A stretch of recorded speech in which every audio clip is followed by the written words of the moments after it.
This is going to be a controversial statement, but I'm going to say it anyway. The cloud was basically built by CFOs, not by IT people.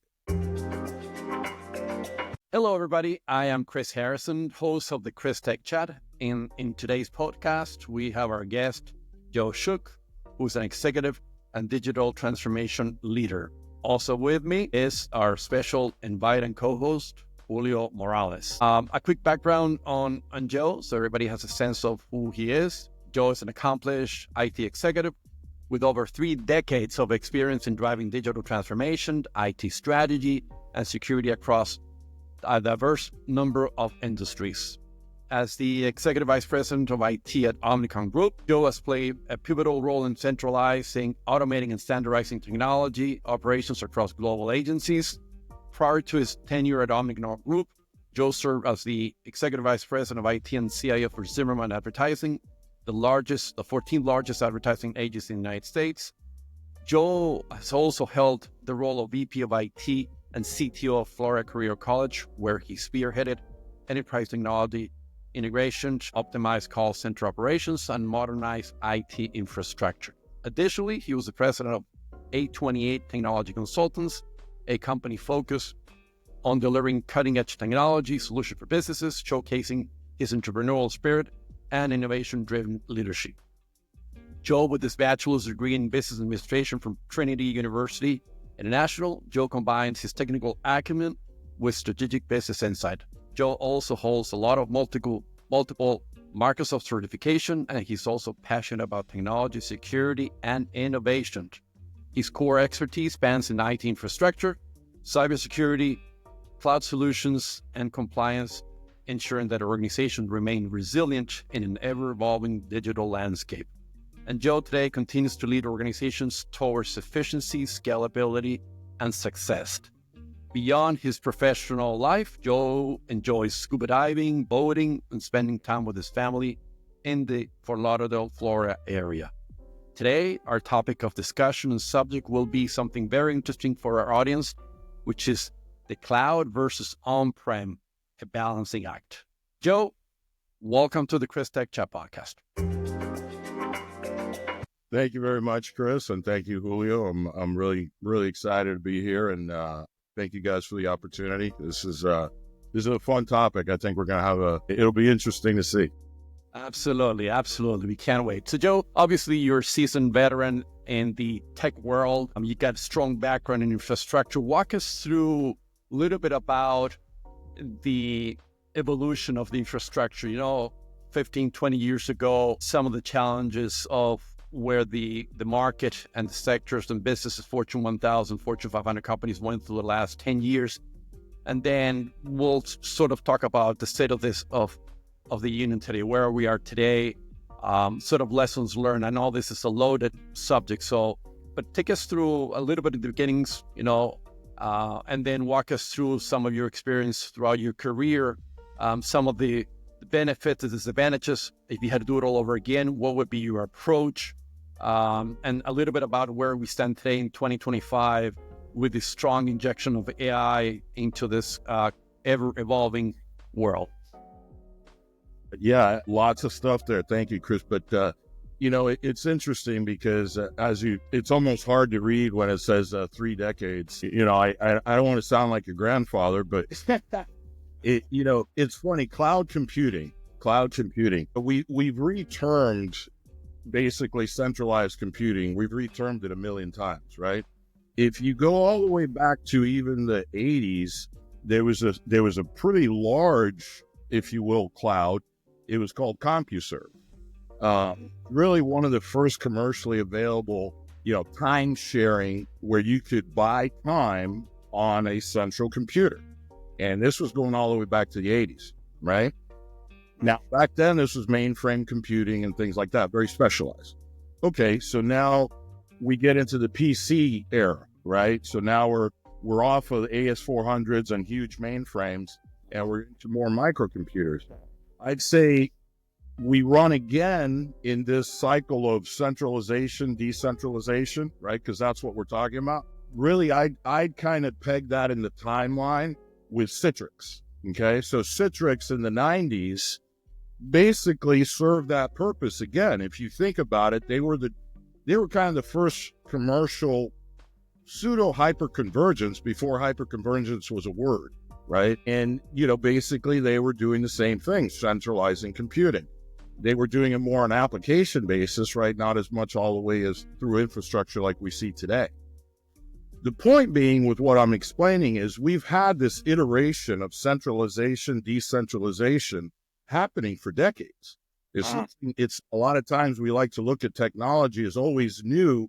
It's more about change, and change is new, right? It's new to you, but it's basically the same things we worked, perfected, done better, so on and so forth, right? With that, what I've seen over time, right, is the application of this, and probably where the conversation is going here is what I see in today's world is, in the corporate world, is everything goes to the cloud. And in time, I've realized, and I think businesses finally are realizing, not everything should be in the cloud, whether it's for security reasons, whether it's the main one being cost. And I think that's what most businesses are pausing for a second and taking a look and saying, wait a second, our IT costs have gone through the roof.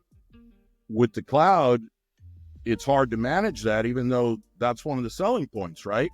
One of the selling points of the cloud is you got a fixed bill and you know what you're going to pay. That's not reality. And I think any CIO or anybody with any experience can tell you that can get out of hand in 2 seconds, right? Ingress, egress fees, storage costs. So I compare this back to telecom in the 80s, where I had to actually hire a person to decipher the bill. Think about that for a second. So before we, as we get deeper into this, Joe, what's that? Let me do a little parallelism. So would you agree that this centralization and decentralization is a process that is dynamic, that has evolved, that is cyclical? Almost every few years and there, people invent a new term now, the cloud, which is basically hosting your infrastructure at somebody else's servers and then paying for a service. And then now you're heading into something very important, which is the financial impact of moving all this stuff into the cloud, which I think it will be very interesting for the audience to understand what does that mean, correct? Exactly. So the financial component of the cloud. Exactly. And to that point, Chris, one of the things I go back to, in my early days running IT departments was I was held to a specific budget, and usually that was tied to revenue, okay? Most of the time, depending on the corporation, the size, the function, generally speaking, the acceptable range for IT costs was anywhere between 3 to 5% of revenue, even maybe 6%. 2 things with this. That was the standard for decades, number one, right? For IT cost expenditure, holding them down, right? A gauge whether or not you were in the zone or not, right? 2 things with that. One, I don't hear people talk about that anymore. Finance, no one talks about holding you to a percentage of revenue. Ever since we've moved to the cloud, we just pay the bill. Well, now we're going back and seeing that our percentage of revenue is creeping at 8%, 10%, in some cases 15% of revenue. And finally, I think some companies are taking a pause and saying, hold on a second, we can't continue at this pace. It is literally becoming cost prohibitive. So even if we want to sit here and talk about all the amazing advantages of the cloud, can you afford it? So my question would be for those executives, those CIOs or CTOs that somehow put a case together for moving to the cloud, what happened to that case when they presented to the board or their CEO, their direct manager saying, look, here's a comparison, here's an ROI moving to the cloud. Not everything makes sense. It might even cost us more money. What happens in those situations? What's your perspective on that? Were they overruled? Do you think there was just a clear direction from top to bottom? What are your thoughts? Because obviously, a significant amount of executive in the IT world would put an ROI together, will put a business case of why moving it and the pros and cons and do the financial analysis. What are your thoughts on that? So, that's a great question, Chris. And my experience is, this is going to be a controversial statement, but I'm going to say it anyway. The cloud was basically built by CFOs, not by IT people. Now, I don't mean physically, right, or technologically. Obviously, that was done by IT people.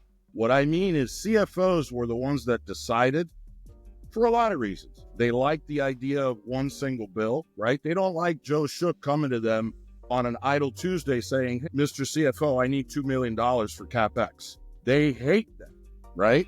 You know, I got some new project that I got to build out and I need a ton of money, right? CFOs don't like this. They like that single bill they can deal with, they can put in their balance sheet, and I get it. I completely understand it. As they would say, set it and forget it. Set it and forget it. Now, this sounds wonderful, and I think that it began that way. I do. I think we started that way, but human nature is human nature. And with time, as everyone started to see, whoa, there's a lot of money to be made here on the other side, right? And like all these things, we start this year with X costs, and next year it's that much and that much and that much. And, you know, decades later, you're at 15% of revenue, right? Right. You know, instead of 3 or whatever it is. Again, we can argue about capability. We can argue about, but you get all of these things. And, you know, that's besides us. Sticking to the money alone, it's a fact. And then obviously vendors doing a lot of pitch in terms of, well, you don't have the capability for the security. You don't have 10,000 people managing your security at night. You as a CEO, CFO, you want to be able to sleep at night. Give us your infrastructure. You can sleep at night. You can enjoy your life in here. Just pay us a little bill in there. We'll take care of the rest. Which is the second reason. So I said the first reason, right? The second one is fear. So that was the selling point. I've seen this across so many industries. All you had to do is say security and you get a blank check. Again, I understand if you're the business, you need to secure your business. And if you don't know the ins and outs, well, you'll throw money at it. I got to secure my business, right? Yeah. But there again, human nature, hey, we found a blank check and here we go. And, you know, so it's that balancing act, right? Of, yeah, I need the security, but I can't tank my business trying to pay for it. Right? Well, without diverting into the conversation, if you think about 20 years ago, the role of the CISO didn't exist. It didn't. It was a small responsibility within the leader, the VP of IT, the CIO, maybe the CTO in there, but the CISO role itself didn't exist because information security was not as important. With the cloud and all the hacking, all that became so important. Now all of a sudden you have a CISO who plays a very pivotal role in any organization, whether they report directly to the board or the CIO. He or she has a very specific role, very focused today that goes very deep into it. Sorry about that. Agreed. No, absolutely. And obviously a very pivotal role, no matter what, whether you're cloud, on-prem, or, well, it doesn't matter. To your point, this didn't used to be as much of a concern. Obviously, technology, even hackers, right? Hackers got smart and decided. Really, what I would say is when they figured out they could actually make money, right? Think about the old days of hacking. The old days of hacking was simply bragging rights. Oh, I put up a thing on your screen. Ha, ha, ha, I hacked you. Yay. Right. So what? Today, it's a moneymaker. So that changed the game, right? You literally have state-sponsored hacking now. So whole different ballgame. Absolutely. Yeah. Absolutely. And so, you know, throughout your career, Joe, obviously you've been in multiple industries. You've been in higher ed, you've been in the advertising, you've been in the consulting, you've been in the infrastructure.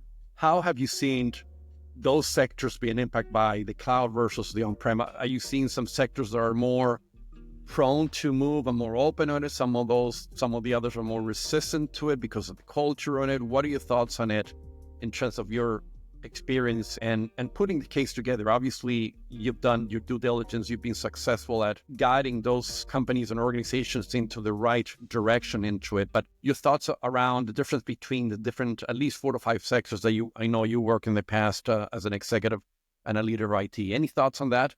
Yeah, absolutely. I mean, listen, there's something to be said for, you know, hey, if it works for you, it can work for me, right? So I'm XYZ company and I'm seeing everybody moving to the cloud and they think it's great and they're getting all these benefits. Well, why don't I do it too, right? And I understand that, you know, that there's something to be said there. What I think the answer to your question there is more about it's not a one size fits all. And I think that's where we're at today. We just throw everything there. And I give the examples of certain applications, they're served very well. High transaction load, things that have to expand and contract. The cloud is perfect for these things. Do you necessarily need, say, for instance, your financial system in the cloud? I don't know. Do you run that in a private cloud instead of a public cloud, right? And there the questions are security, the questions there are cost, on and on and on.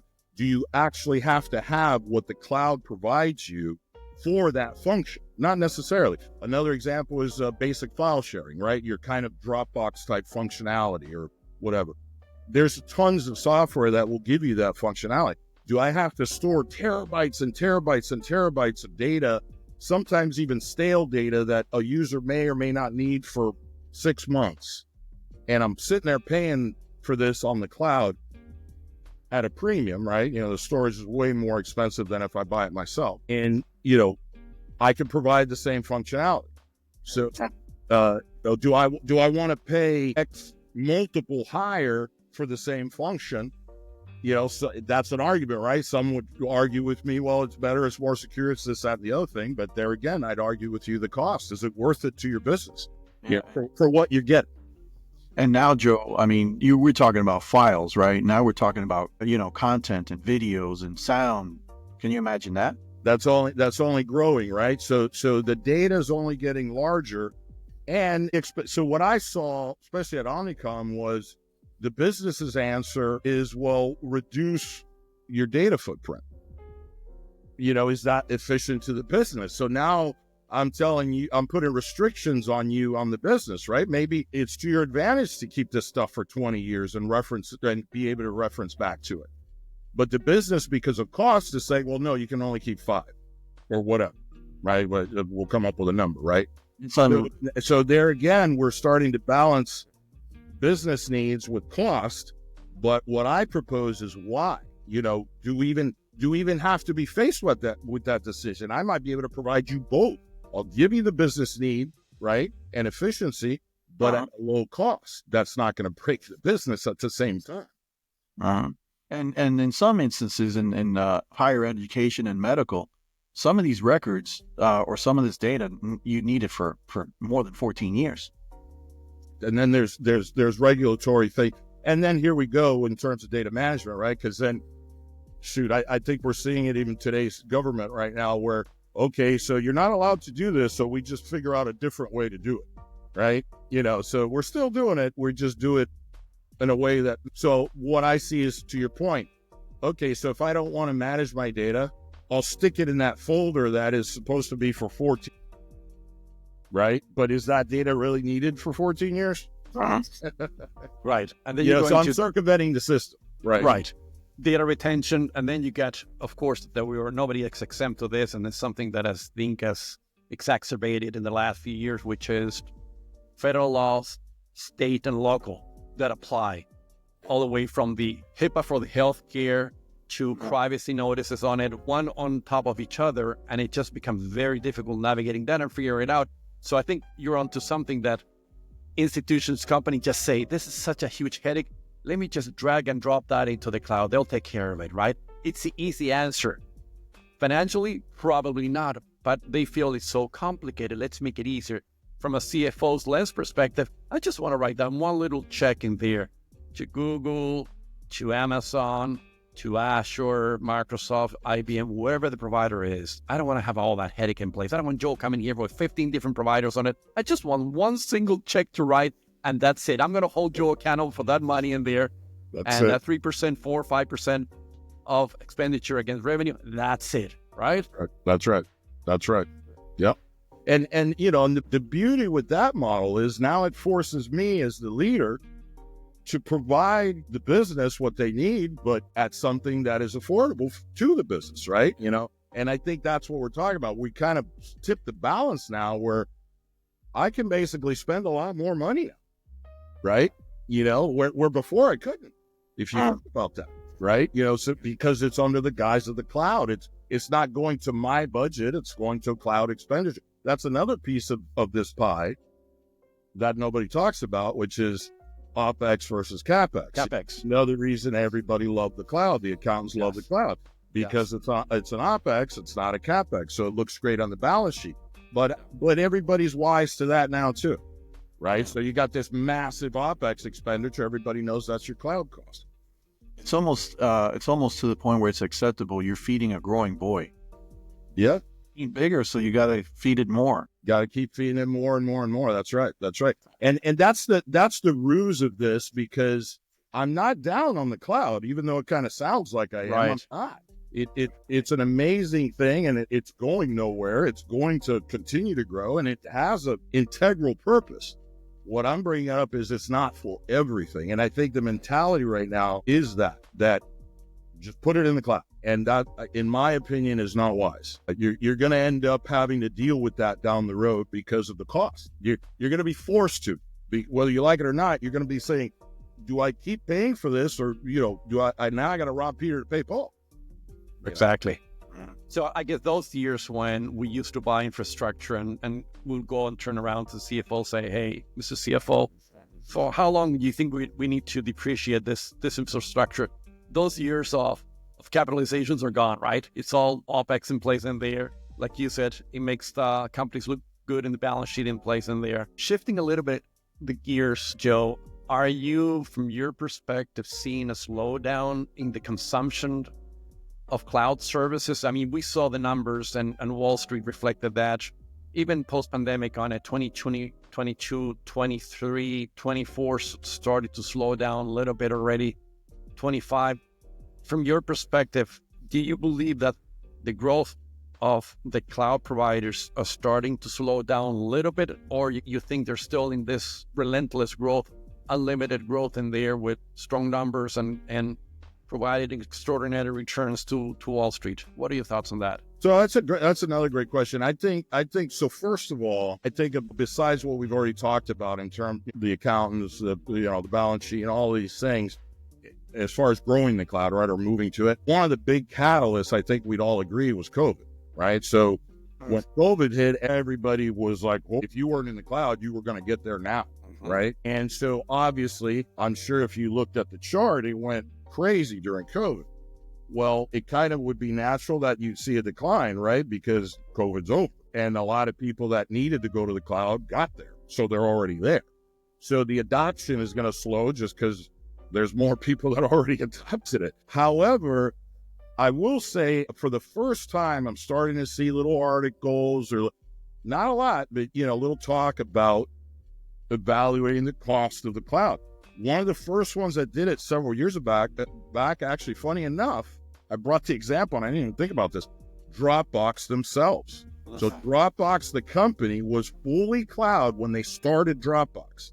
It got so expensive for Dropbox that they brought it all back in-house. It was about 3 or 4 years ago. Interesting. I was a consumer of Dropbox. I used to love it. So talk about eating your own dog food. Dropbox itself said, now we're moving from the cloud into our own on-prem infrastructure. I want to be able to touch and feel that bare metal. But they could think through, if a Dropbox, that is their business. You could say they are a cloud provider, a cloud application, right? They brought all their stuff in-house. And what do you think is publicly known? This is not, you can look it up. Right. It's public information. Why do you think that is that? Is it because it was cost? It was cost. Article specifically denoted that was the reason they brought it in. And they actually, I wish I could remember the number. It was huge. They published, what the percentage that they shaved. It was a massive number. Massive. In their mind, they were able to do it cheaper by having the right talent, the right engineers in place in there, the right stacks of layers of protocols of technology, infrastructure, and security in place, than continue to pay a provider on the cloud. So they did the analysis and they went full circle, I guess, right? Which is what you're saying is companies are starting to go full circle, which means that everything is cyclical. Yeah. Not just the bear market, but everything is cyclical, especially in technology, right? It's cyclical. We see all this hype now in AI, and I think maybe 4 or 5 years from now, people will say, back up from AI, let's hire people again. We need human beings in front of an agent, in front of a customer, in front of our product. Yeah. And there again, right? AI. So, AI, obviously incredible. I don't need, everybody's, I don't need to beat the dead horse there, right? And only going to continue. And there again, right? Great application for the cloud. It is part of the cloud, right? So, where that goes, how that goes. But yeah, of course we're going to take advantage of that 100%, but there again, does that mean I do it for my accounting system? Do I have to do that for my accounting system? Do I got to spend 2, 3 multiples more for what? What am I getting for that? Yeah. And the same applies for CRMs and ERPs, right? You see today how companies are struggling to move to the cloud, whether is their SAPs or Oracle or some other solution provider moving to the cloud. Some of them are struggling because of the cost, right? The vendors are pushing them, and they're mandating, they need to move or they're going to be obsolete, out of warranty, out of support, which isn't fair for enterprises and companies that feel comfortable with the team and the right support in place. Now you're forcing them to drive costs up, spend more money, and move it into the cloud, and not necessarily having a more safer and better and healthier environment. Were you agree? And you said something key, Chris, and I think that's really, it's interesting because cloud versus on-prem, whatever, you got costs as one, but I think a big reason overall we're having the difficulty is something you said, the right people, experienced people in place. That's where I think businesses, they don't feel confident. They went from the old school IT guy that just sat in the closet and ate pizza and nobody talked to him, right? And nobody understood even what they do, to then we're an integral part of the business now. Right. Yes. Right. But there's almost a trust issue there, right? Because with hacking and different things, does your crew really have what it takes to keep this business going? I don't know. I think AWS has it better than you do. Right. And we can argue there again. We can argue whether that's true or not. And I guess that also depends on the crew you have and how much confidence you have. But I'd say you still, faith is faith, right? If you're putting it in your people, you're putting it in your people. If you're putting it in AWS, you're putting it in AWS. You're still taking a leap of faith. Somebody's running your stuff. Yes. Right? Yes. You got to decide where you want to put, your confidence in it and your money for that point. But I think that's a little bit of a crisis right now, where businesses are kind of looking at their IT sort of in a untrusting manner, and somewhat mentally decided that it's safer in the cloud. Listen, sometimes I'm sure that's the case, depending on who you are and who your crew is, but not always. If you got the right people in place, I would say there's times where the cloud is worse. That was the case with my crew, and you can ask Jordan Zimmerman himself personally. We not only our uptime was higher before going to the cloud, but our time to resolution of any issue was faster than than when we went to the cloud. It's a fact. It's a fact. Right now, we ran a hard, tight crew. Not every business does, but this is what we're talking about, right? And the same thing can go for AWS. How many times that they were down because some engineer entered a code into a router and brought the whole thing down for 3 days? Look, we've all been down in AWS and GCP and Microsoft Azure. We've all been down there in situations that they can't really explain. Somebody made a mistake in there. They push a new piece of code in there, an update. But you guaranteed me that they're the experts and this could never happen. No, it does. Because we're human. Because we're human and happen. Mistakes happen, right? The difference is, are we talking about incompetence or are we talking about a mistake? Right. Mistakes are going to happen. Yes. It's human nature. And as these companies get larger and larger, with the infrastructure growing bigger and bigger, like to the state of Manhattan or something like that, you run I assume, Joe, that you run the likelihood of there will be more mistakes or mishaps because it's gotten too big. Listen, I had a crew of engineers I could literally call 24 hours a day, 7 days a week. They would answer the phone, be online within 5 minutes, resolving any issue. Right. I could never do that with a cloud provider. You got to submit a ticket now. Yeah. And wait and wonder. And are they working on it? Who is? How long will it take? Or if you're chatting, Julio, you're chatting with a chatbot in there. Or that. Who truly doesn't understand the complexity of what you're trying to deal with. And there's the other part. You can go ask some of the CEOs I worked with, right? Trust me, they knew who to call, and it was me, right? They had the neck to choke right away. Like I was saying, some of these businesses, some of these corporations where you had your stuff in the cloud, you would email whatever, you find a way to connect and get that issue resolved right away. And then it had to take a phone call to the highest level to get attention. Yeah. And even then, who knows? And even then.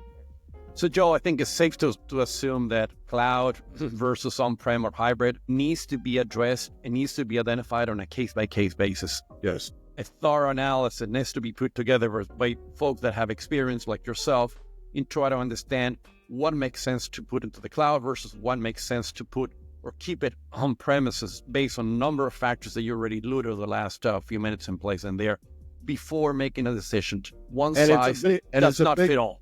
And it's a big analysis, and you're right? Because we've already talked about it. We gotta factor in costs. We gotta factor in your staffing, their skill sets and abilities, right? We gotta factor in your business, what are your needs, your pain point. There's a lot to factor in when we come to, and that's the point, not one size fits all, which is also the point. In today's world, I believe that's how we're operating. One size fits all.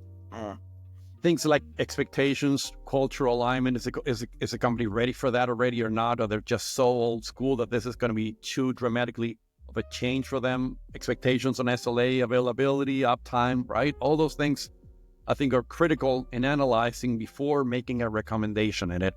But ultimately, and it's something that I like to close sort of our discussion today, it all relies in one common factor, which is having the right talent, having the right people, whether they're not evolving into and moving into the bare bones infrastructure into the cloud because they haven't been trained, mentor, coach, or you don't have the right skill sets. I think ultimately the human being, the labor capital is what makes a critical, important role in some of these decisions as technology evolves, as company evolves in place in there. So you agree that having the right talent in place plays a key role. You were fortunate enough, I think, in some organizations where you had the right team in place that were able to provide the right services and be able to manage everything from on-prem versus moving to the cloud, or maybe you were in a hybrid model. But I think having the right talent in place, I think, plays a key role, and the right folks with the right skill sets. In a sense, Chris, really this entire discussion of cloud versus on-prem almost boils down to that one point, right? Because as we just talked about, if I don't have the skill set in-house, then I'm gonna have to put it in the cloud, right? Because I just don't have the talent. So it is the talent that makes the difference. And what I'd say there is when you then bring in all the other factors, cost, so on and so forth, well, okay, so yeah, but I don't have a $150,000 engineer on staff. Well, maybe you need to, and it'll be cheaper than going to the cloud. You just haven't explored, right? You're just not in that place. And mentally, you figure it's just easier to outsource it and pay that bill. Right. And let somebody else worry about it. I don't want to deal with it. You got it. Fine. So to your point, yes, it does come down to the people. Absolutely. And you got to find the talent, going back to the talent, the business analysis portion of it, right? Where some IT folks are kind of BAs, where they can help extrapolate the forecasting of the expenditure and every nuance that would cost to either stay on-prem and do the analysis to go to the cloud, right? Joe, just one last subject in here. So as is in your experience in place and there, as companies continue to scale and the reality is in the United States, we continue to have a deficiency in engineers.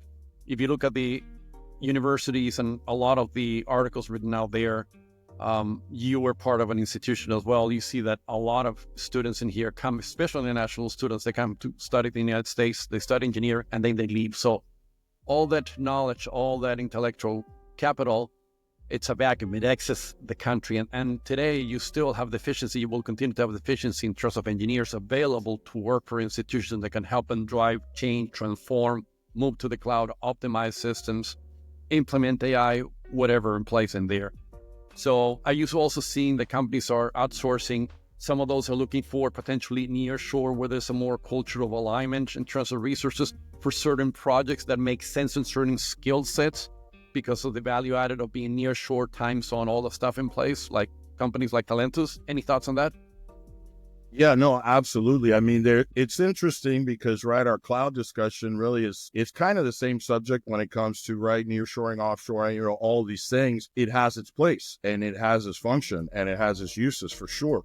Again, I'd say there again, do you want to do that for everything? It depends on your business, right? I'll give you an example. If you need, or if you're a business that wants or requires, let's say, top level customer service, you want to have the best customer service available to your people for whatever reason that is, right? That's the business you run. I would venture to say offshoring is not a good idea for you, right? It's going to be very difficult to get that high premium level service when they're not your people, right? Now the opposite can be true too, right? You're a basic ticketing system, and they're basic functions that can be run, well and supported well. Then yeah, it's cost effective, it's expandable. It again, similar to the cloud, right? The expansion, contraction, all of these things make sense.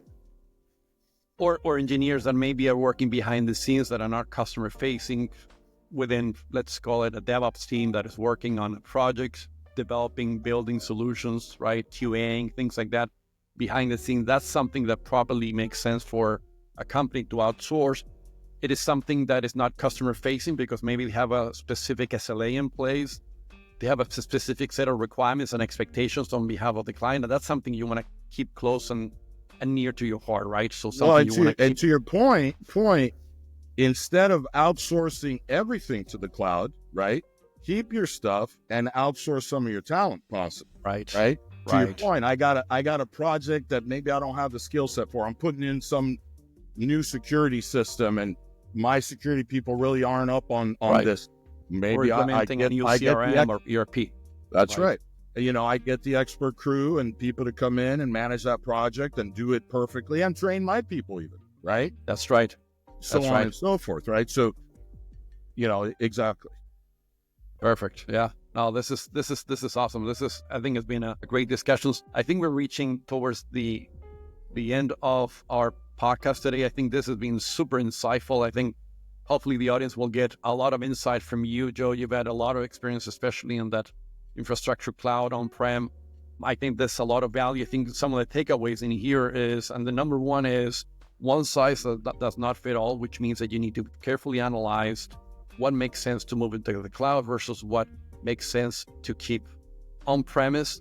And then number two, that the common factor in every transformation or change is the human touch, right? Is the labor, is the talent, is the people that are behind the scenes providing you the services on a daily basis, making sure that you have the right people assigned to the right task and in the right environment in place. So I think those two factors, you guys would agree that probably are critical in making a decision. Then last but not least, all of this is cyclical, right? We saw what happened in the 80s and the 90s and the early 2000s. And now, with the push of data centers, again, because of AI, the world is building massive data centers with GPUs to be able to handle the large, numbers of crunching and large language models to be able to process. So I think now that is going to even exacerbate more the management of all that infrastructure and consumption of energy across the world. But this has been incredibly insightful, Joe. On behalf of the Chris Tech Chat, I want to thank you for joining us today. This has been certainly insightful for me and Julio, and I'm sure it will be for the rest of the audience. I want to wish you an amazing rest of the week, and we look forward to having you on board in our next set of podcasts as well. So thanks again, Joe, for joining us. Thanks for having me. It's been great. I appreciate it.